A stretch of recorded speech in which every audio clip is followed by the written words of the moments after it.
हरिः ओम् आपादमौलिपर्यन्तं गुरूणामाकृतिं स्मरेत् तेन विघ्नाः प्रणश्यन्ति सिद्धन्ति च मनोरथाः। श्रीगुरुभ्यो नमः। परमगुरुभ्यो नमः। श्रीमदानन्दतीर्थभगवत्पादाचार्यगुरुभ्यो नमः।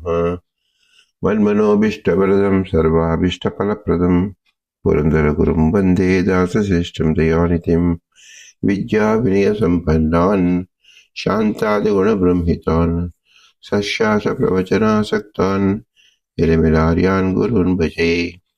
पृथ्वीमण्डलमध्यस्याः पूर्णबोधमतानुगाः वैष्णवाः विष्णुप्रदियाः तान् नमस्ये गुरुर्मम।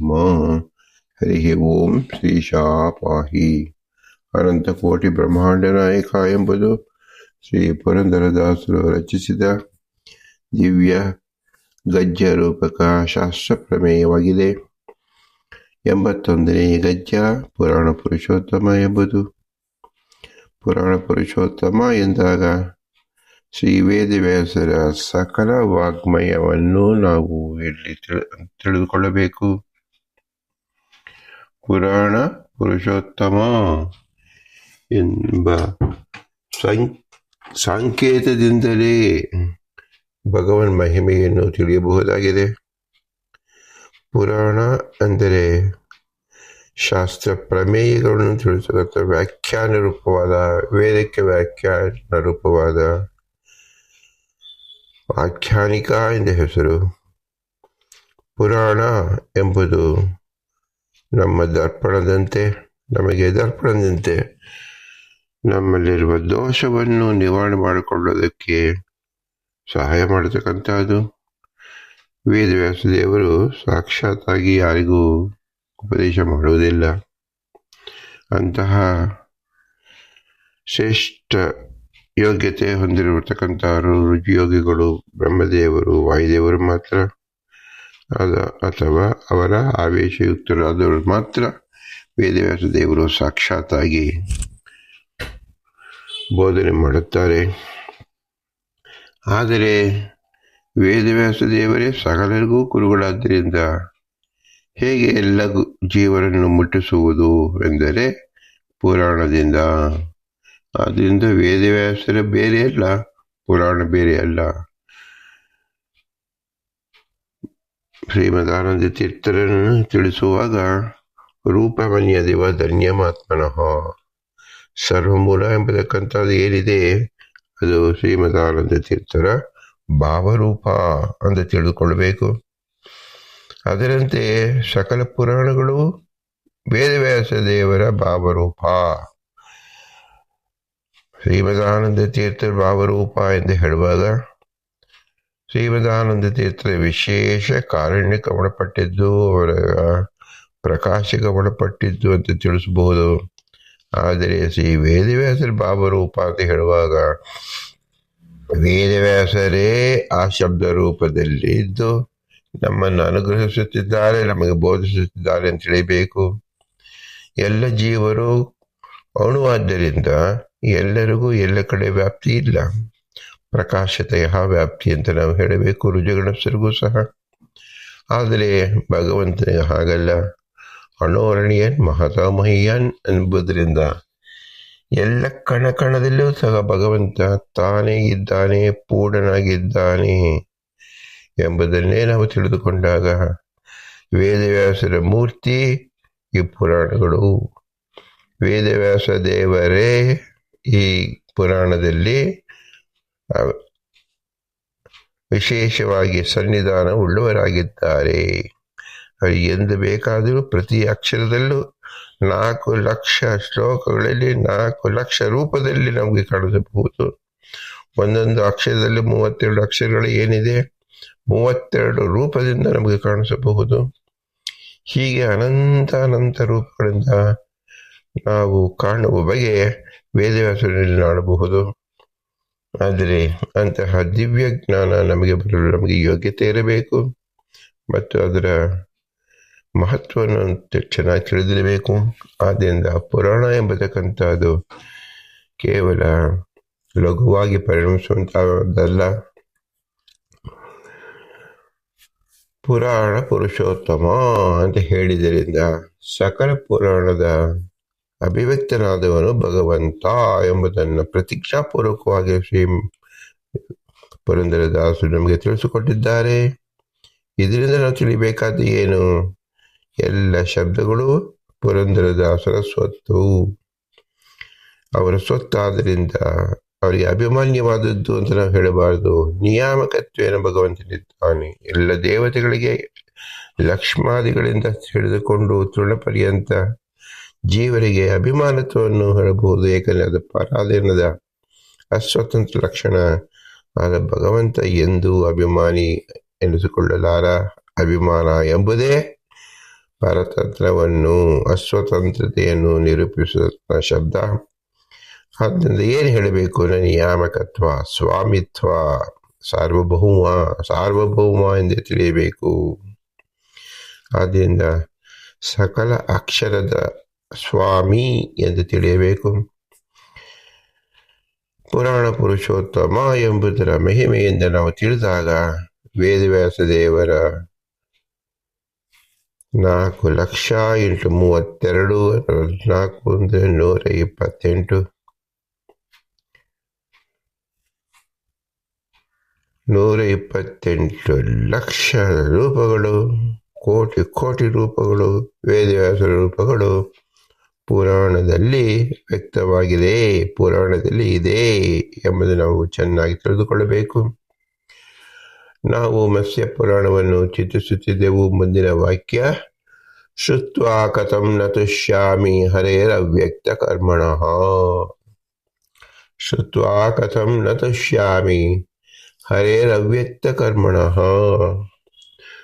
ಪ್ರತಿಯೊಬ್ಬ ಸಾಧಕ ಜೀವರಿಗೆ ಯಾವೊಂದು ಲಕ್ಷಣ ಇರಬೇಕು ಎಂಬುದನ್ನು ಸ್ವತಃ ಶ್ರೀ ವೇದವ್ಯಾಸ ದೇವರು ತಮ್ಮಿಂದಲೇ ತೋರಿಸಿಕೊಡ್ತಕ್ಕಂಥ ದಿವ್ಯ ಪದ ಮತ್ತು ವಾಕ್ಯ ಈ ಮತ್ಸ್ಯ ಪುರಾಣದಲ್ಲಿ ನಮಗೆ ತಿಳಿಸ್ಕೊಡ್ತಾ ಇದ್ದಾರೆ. ಶ್ರುತ್ವಾ ಕಥಂ ನ ತುಷ್ಯಾಮಿ ಹರೇರವ್ಯಕ್ತ ಕರ್ಮಣಃ. ನಾವು ಯಾವುದಕ್ಕೆ ತೃಪ್ತಿಯನ್ನು ಹೊಂದಿದರೂ ಸಹ 4 ವಿಷಯಗಳಲ್ಲಿ ತೃಪ್ತಿಯನ್ನು ಎಂದೂ ಹೊಂದಬಾರದು. ಯಾವ ಜೀವಿಯಾಗಲಿ ಅಲ್ಪನಾಗಿರುವುದರಿಂದ ಅವನಿಗೆ ಅಲ್ಪತ್ವ ಜ್ಞಾನಕ್ಕೆ ಒದಗಿಸಬಹುದಾದಂತಹ ಪ್ರಮೇಯಗಳನ್ನು ಕೊಟ್ಟಾಗ ಸಾಕರಿಸಿಬಿಡಬಹುದು. ಆದರೆ ಯಾವ ಪ್ರಮೇಯವನ್ನು ಕೊಟ್ಟರೆ ಆಗದಷ್ಟು, ಬಗದಷ್ಟು, ತಿಳಿದಷ್ಟು ಇನ್ನೂ ಅನಂತವಾಗಿ ಬೆಳೆಯುತ್ತಿರತಕ್ಕಂತಹ ಪ್ರಮೇಯ, ಶಾಸ್ತ್ರ ಪ್ರಮೇಯವನ್ನು ತಿಳಿಸಿದಾಗ ಆ ಜೀವನಿಗೆ ದಿಗ್ಭ್ರಮೆಯಾಗಿ ಏನು ನಾ ಕಾಣುತ್ತಿದ್ದೇನೆ, ಮೊಟ್ಟ ಮೊದಲನೇ ದಿನ ನಾನು ಅಂದ್ಕೊಂಡಿದ್ದು ಒಂದು ಪ್ರಮಾಣದಲ್ಲಿ, ಆದರೆ ಆ ಪ್ರಮಾಣದ 100 ಪಟ್ಟು, 1000 ಪಟ್ಟು, 1,00,000 ಪಟ್ಟು, ಕೋಟಿ ಪಟ್ಟು ಅಧಿಕವಾಗಿದೆ, ಇನ್ನೂ ಅನಂತವಾಗಿ ಬೆಳೆಯುತ್ತಲೇ ಇದೆ. ಇದಕ್ಕೆ ಅವಧಿಯೇ ಎಲ್ಲಿ, ಇದಕ್ಕೆ ಗಡಿಯಲ್ಲಿ ಕಾಣುತ್ತಾ ಇಲ್ಲ ಎಂಬತಕ್ಕಂಥ ವಿಷಯವನ್ನು ಕೊಟ್ಟಾಗ ಮಾತ್ರ ಜೀವ ಸದಾ ಅದರಲ್ಲಿ ಚಿಂತನೆ ಮಾಡುವುದಕ್ಕಂತ ಸಾಧ್ಯವಾಗಿದೆ. ಅಂತಹ ವಸ್ತು ಯಾವುದು ಅಂದರೆ ಭಗವಂತನೇ, ಲೋಕೋತ್ತರವಾದ ಭಗವಂತನೇ.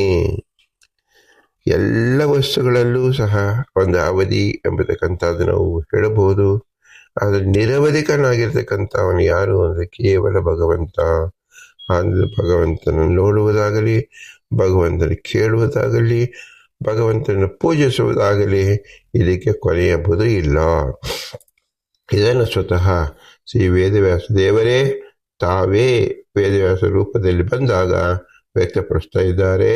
ಶ್ರುತ್ವಾ ಕಥಂ ನ ತುಷ್ಯಾಮಿ ಹರೇರವ್ಯಕ್ತ ಕರ್ಮಣಃ.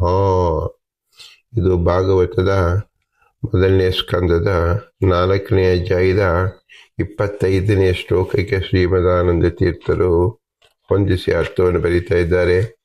25ನೇ ಶ್ಲೋಕ, ಏವಂ ಪ್ರವೃತ್ತಸ್ಯ ಸದಾ ಭೂತಾನಂ ಶ್ರೇಯಂ ದ್ವಿಜಃ ಸರ್ವಾತ್ಮಕೇನಾಪಿ ಯದಾ ನಾತುಷ್ಯತ್ ಹೃದಯಂ ತತಃ. ಶ್ರೀ ವೇದವ್ಯಾಸರ ರೂಪಚಿಂತನೆಯನ್ನು ವೇದವ್ಯಾಸ ದೇವರೇ ತಿಳಿಸಿಕೊಡ್ತಾ ಇದ್ದಾರೆ.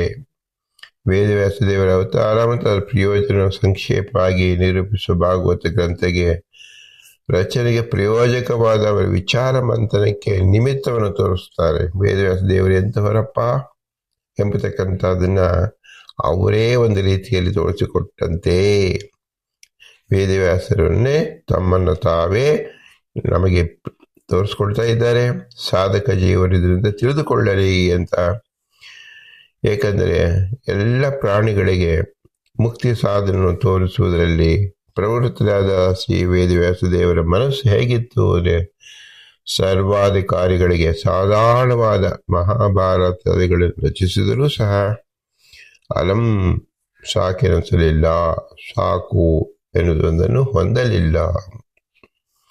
ಇದರ ಅರ್ಥವೇನು? ವೇದವ್ಯಾಸ ದೇವರು ಸಕಲ ಪುರಾಣಕರ್ತರು, ಮಹಾಭಾರತ ರಚಿಸಿದವರು ಅವರೇ.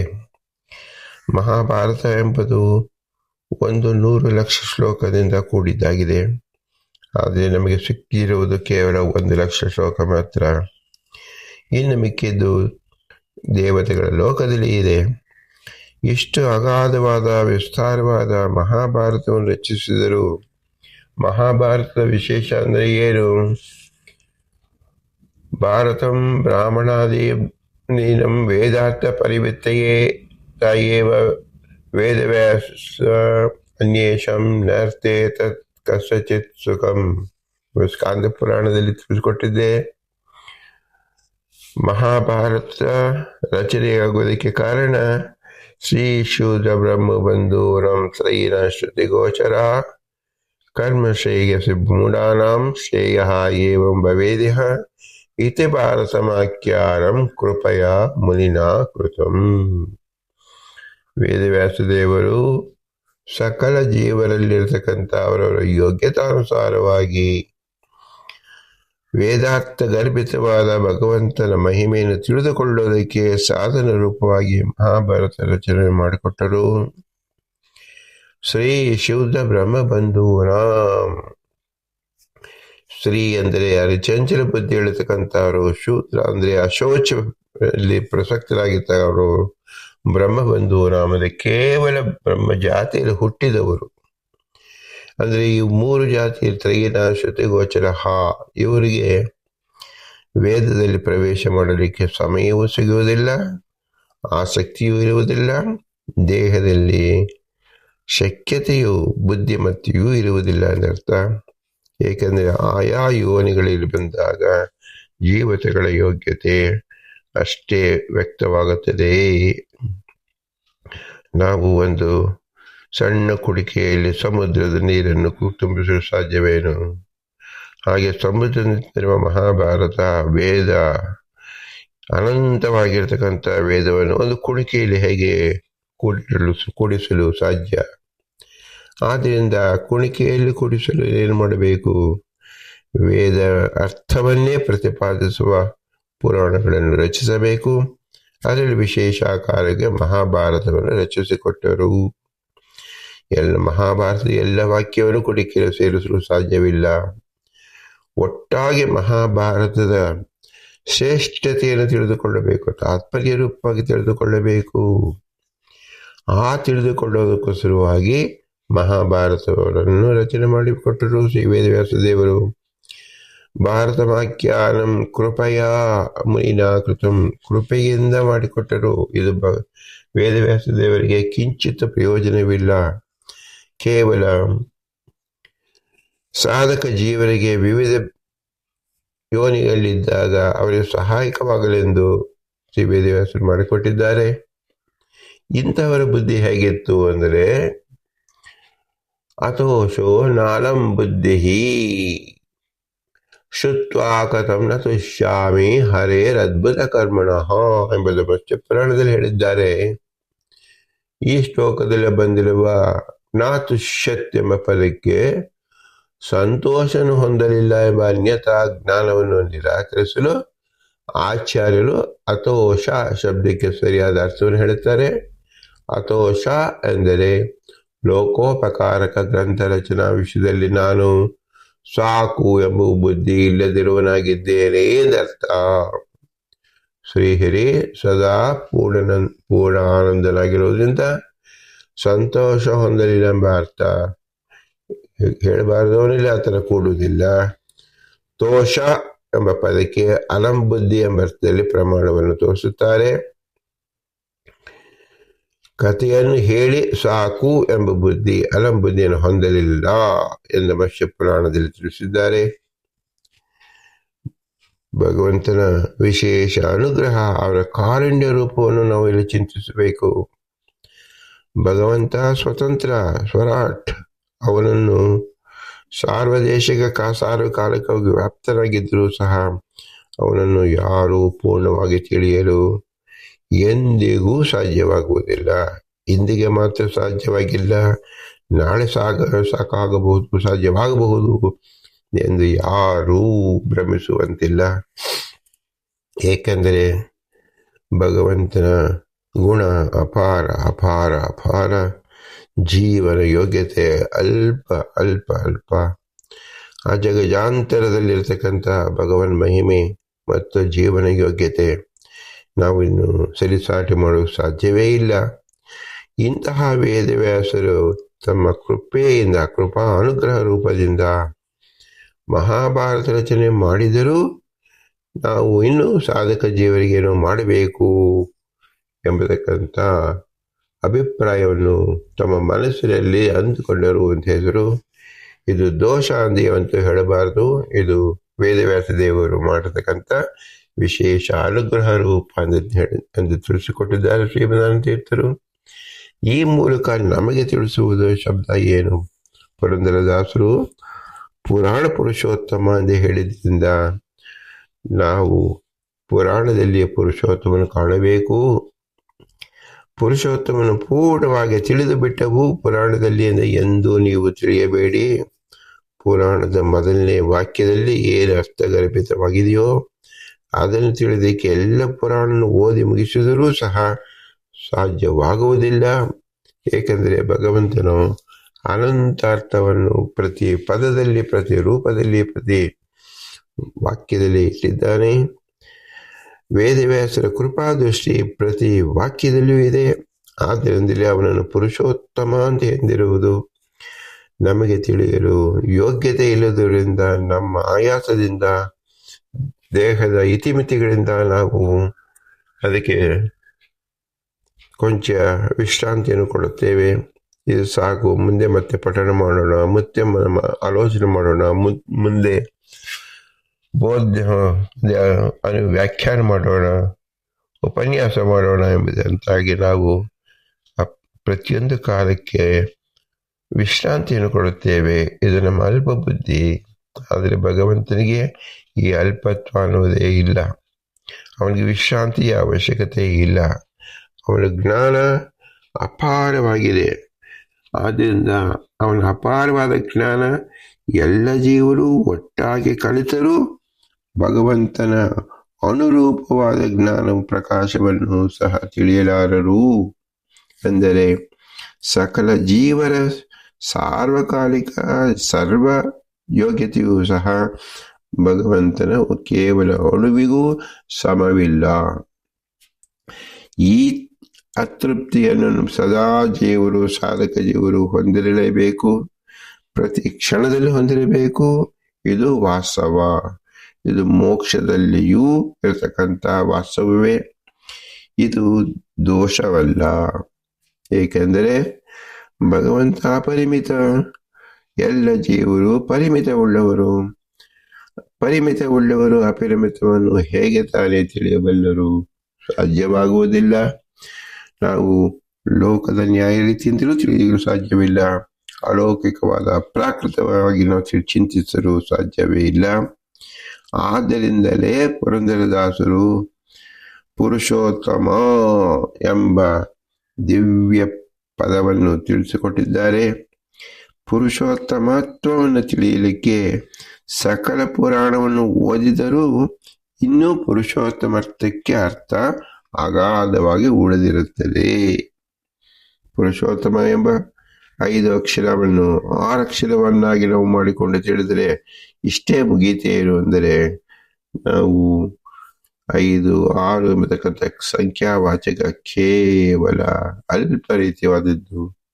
ಅದು ಅನಂತ ರೂಪವಾಗಿ ತಿಳಿಯಬೇಕು.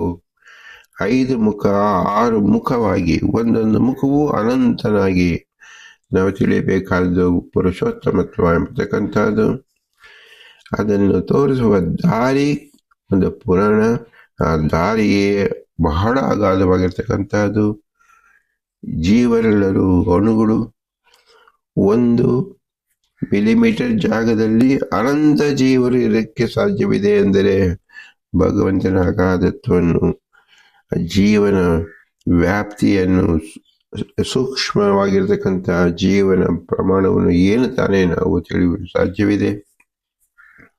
ಕೇವಲ ಭಗವಂತನ ಅನುಗ್ರಹ ಇದ್ದರೆ ಮಾತ್ರ ತನ್ನನ್ನು ಯಾವ ಭಾಗದಲ್ಲಿ, ಯಾವ ಕಿಂಚಿತ್ ಅಂಶದಲ್ಲಿ ನಾವು ತಿಳಿಯುತ್ತೇವೆಯೋ ಅದರಿಂದಲೇ ನಾವು ಪೂರ್ಣಗೊಳ್ಳಬೇಕು.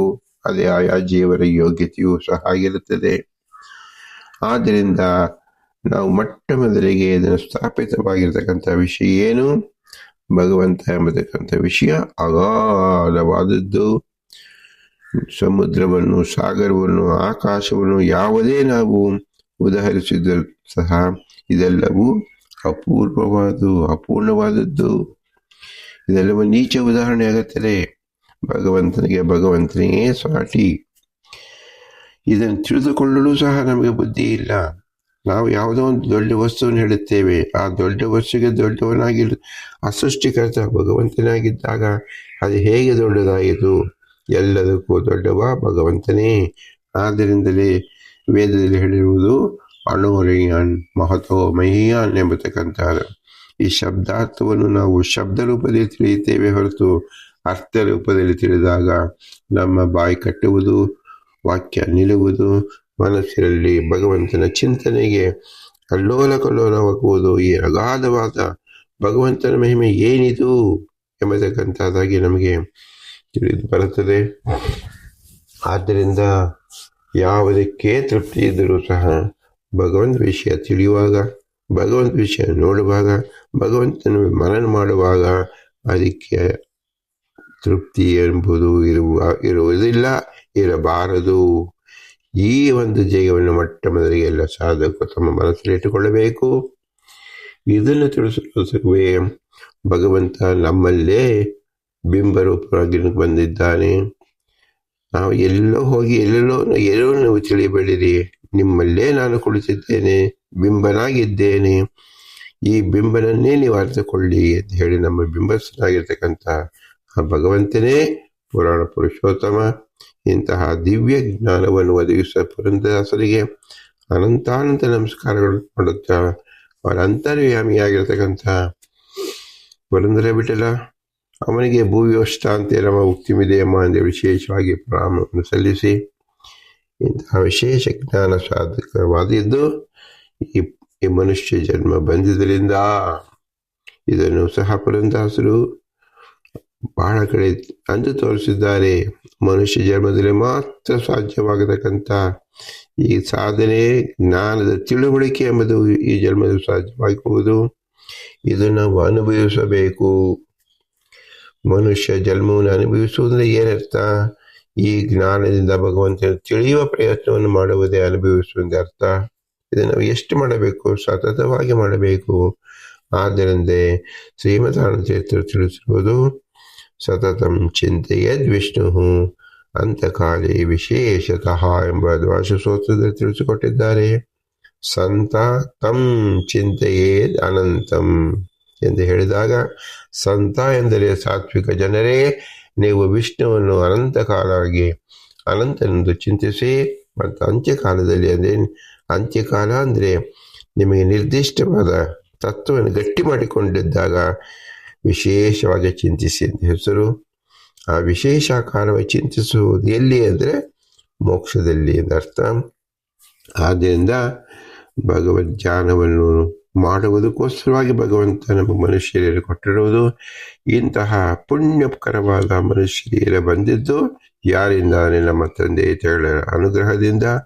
ಆದ್ದರಿಂದ ನಮಗೆ ಮೊಟ್ಟ ಮೊದಲ ಗುರುಗಳು ಯಾರು? ನಮ್ಮ ತಂದೆ ತಾಯಿಗಳಾಗುತ್ತಾರೆ. ಅವರು ಉಪಕಾರ ಸ್ಮರಣೆಯನ್ನು ಮಾಡಲೇಬೇಕು. ಅವರೊಬ್ಬರೇ ಇದ್ದರೆ ಸಾಕ. ಲೋಕದಲ್ಲಿ ಅವರನ್ನು ಸಂರಕ್ಷಣೆ ಮಾಡುವುದಕ್ಕೆ ಅನಂತಾನಂತರ ಗುರು ಹಿರಿಯರು ಅವರನ್ನು ಪೋಷಿಸಿದರು. ಅವರೆಲ್ಲರ ಹೆಸರೇ ನಮಗೆ ಗೊತ್ತಿರುವುದಿಲ್ಲ. ಅವರ ನೆರಳೇ ನಮಗೆ ಗೊತ್ತಿರುವುದಿಲ್ಲ. ಆದರೆ ಅನುಗ್ರಹ ರೂಪವಾಗಿ ನಮ್ಮ ತಂದೆ ತಾಯಿಗಳಿದ್ದರು, ಅವರನ್ನು ನಾವು ಕಂಡಿದ್ದೇವೆ. ಆದ್ದರಿಂದ ನಮ್ಮ ತಂದೆ ತಾಯಿ ನೆರವಾದ ಸಕಲ ಗುರು ಹಿರಿಯರನ್ನು ನಾವು ನಮಸ್ಕರಿಸಬೇಕು. ಅವರ ಅನುಗ್ರಹ ಉಪಕಾರ ಸ್ಮರಣೆ ಮಾಡಲೇಬೇಕು.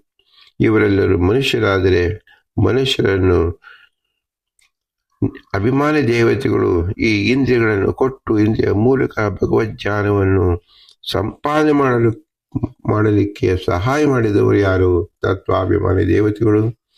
ಅವರು ನಮ್ಮಲ್ಲಿ ಎದುರಿನಲ್ಲಿದ್ದಾರೆ, ಪಕ್ಕದಲ್ಲಿದ್ದಾರೆ, ಮೇಲಿದ್ದಾರೆ, ಕೆಳಗಿದ್ದಾರೆ, ಒಳಗಿದ್ದಾರೆ. ನಮ್ಮ ವಾಕ್ನಲ್ಲಿದ್ದಾರೆ, ಕಣ್ಣಿನಲ್ಲಿದ್ದಾರೆ, ಕಿವಿಯಲ್ಲಿದ್ದಾರೆ. ಇದ್ದು ಈ ಕೆಲಸವನ್ನು ಮಾಡುತ್ತಿದ್ದಾರೆ. ಇಷ್ಟು ನಮ್ಮ ಹತ್ತಿರದಲ್ಲಿದ್ದರೂ, ನಮ್ಮ ಒಳಗಡೆ ಇದ್ದರೂ ಸಹ ಕಾಣಿಸಿಕೊಳ್ಳದೆ ಕೆಲಸ ಮಾಡ್ತಾ ಇದ್ದಾರೆ. ನಾವು ಆಡುವ ಪ್ರತಿ ಮಾತಿಗೂ ಅವರು ತಮ್ಮ ಆನಂದವನ್ನು ವ್ಯಕ್ತಪಡಿಸ್ತಾ ಇದ್ದಾರೆ. ಏಕೆಂದರೆ ಅವರ ಮೂಲಕವೇ ಇದು ನಡೀತಾ ಇರುವುದು.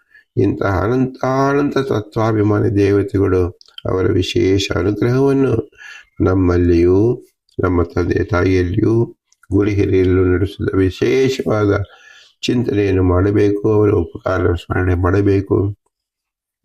ಇವರೆಲ್ಲರಿಗೂ ಕಳಶಪ್ರಾಯವಾಗಿ ಅಕಳಾಶ್ವನಾದ ರುಜುಪುಂಗವರಾದ ವಾಯುದೇವರು, ಬ್ರಹ್ಮದೇವರು, ಇವರು ಜೀವೋತ್ತಮನಾದ ಪ್ರಯುಕ್ತ ವಿಷ್ಣುವಿನ ವಿಶೇಷ ಆಜ್ಞಾರೂಪವಾಗಿ ಸಕಲ ಸಾಧಕ ಜೀವರಲ್ಲಿ ನಿಂತು ಭಗವಜ್ಞಾನವನ್ನು ಜ್ಞಾನರೂಪಕವಾಗಿ ನಿಂತು ಶಕ್ತಿ ರೂಪಕವಾಗಿ ವಿಶೇಷಕಾರವಾಗಿ ತಿಳಿಸಿರ್ತಕ್ಕಂಥವ್ರು ಯಾರಂದ್ರೆ ವಾಯುದೇವರು. ಆದ್ದರಿಂದ ಅವರು ಎಲ್ಲರಿಗೂ ಮೂಲ ಗುರುಗಳು, ಆದಿಗುರುಗಳು ಎನಿಸಿಕೊಳ್ಳುತ್ತಾರೆ. ಇವರ ವಿಶೇಷವಾದ ಅನುಗ್ರಹವನ್ನು ನಾವು ಸ್ಮರಿಸಲೇಬೇಕು. ಇವರೆಲ್ಲರೂ ಅಸ್ವತಂತ್ರರು. ಸ್ವತಂತ್ರವಾದ ಭಗವಂತ ಲಕ್ಷ್ಮೀನಾರಾಯಣನು ಮಾತ್ರ. ಅವನೇ ನಮ್ಮ ಬಿಂಬರೂಪ, ಅವನೇ ನಮ್ಮ ತಂದೆ ತಾಯಿ ಬಿಂಬರೂಪ, ಅವನೇ ಎಲ್ಲ ಗುರು ಹಿರಿಯರ ಬಿಂಬರೂಪ, ಅವನೇ ತತ್ವಾಭಿಮಾನಿ ದೇವತೆಗಳ ಬಿಂಬರೂಪ, ಅವನೇ ವಾಯುದೇವರ ಬಿಂಬರೂಪ ಎಂಬುದು ಏಕಏವ. ಅವನೇ ಭಗವಂತ, ಅವನೇ ಪುರಾಣ ಪುರುಷೋತ್ತಮ. ಆದ್ದರಿಂದ ಇವರೆಲ್ಲರಲ್ಲೂ ನಿಂತಿರ್ತಕ್ಕಂತಹ ಶ್ರೇಷ್ಠನಾದ ಭಗವಂತ, ಸ್ವತಂತ್ರ ಭಗವಂತನಿಗೆ ನಾವು ನಮಸ್ಕರಿಸುವುದು ಹೇಗೆ? ಭೂಯಿಷ್ಠಾಂತೆ ನಮ್ಮ ಮುಕ್ತಿಮಿದೇಮ, ಭೂಯಿಷ್ಠಾಂತೆ ನಮ್ಮ ಮುಕ್ತಿಮಿದೇಮ, ಭೂಯಿಷ್ಠಾಂತೆ ನಮ್ಮ ಮುಕ್ತಿಮಿದೇಮ ಎಂದು ಹೇಳಿ ವಿನಮ್ರವಾಗಿ ನಮಿಸೋಣ. ಭಾರತೀಯರ ಮುಖ್ಯ ಪ್ರಾಣ ಅಂತ ಹೇಳೋದು ಶ್ರೀಕೃಷ್ಣ. ಹರಿ ಓಂ, ಹರಿ ಓಂ, ಹರಿ ಓಂ.